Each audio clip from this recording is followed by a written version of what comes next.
В следующем году исполняется 100 лет со дня геноцида юго-осетинского народа. Директор Национального музея Мираб Засеева обращается к жителям республики с просьбой оказать помощь музею. Если у кого-то есть наглядные материалы, фотографии, письма, истории, сведения о событиях, происходящих на юге Осетии в начале 20 века, просят предоставить их. 20 июня 2020 года исполняется 100 лет тех трагических событий, которые развернулись в 20-х годах прошлого столетия. Они были связаны с преступлениями, которые учинила тогдашняя грузинская власть в отношении южных осетин. На основе тех материалов, которые имеют место быть на сегодняшний день, то, безусловно, все эти деяния подпадают под определенные статьи.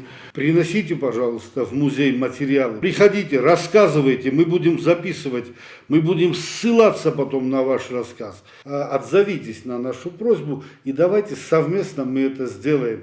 Не останавливаясь на подробном описании тех ужасов, которые совершались грузинскими войсками и гвардией под начальством Джугели над населением южной части Осетии, скажем, что в короткое время без разбора были зверски убиты сотни людей. Разрушали и жгли все на своем пути. Начиная с 17 июня 2020 года грузинские войска сожгли практически все села, вырезали население, не щадя ни детей, ни женщин, ни стариков. Провозглашение советской власти послужило формальным поводом для начала широкомасштабных карательных операций в Южной Осетии и физического истребления осетин. В Национальном музее по геноциду осетинского народа мало сведений и экспонатов, а тем временем молодое подрастающее поколение должно знать историю своего народа. Елена Газаева, Азиз Багаев, информационный выпуск «Сегодня».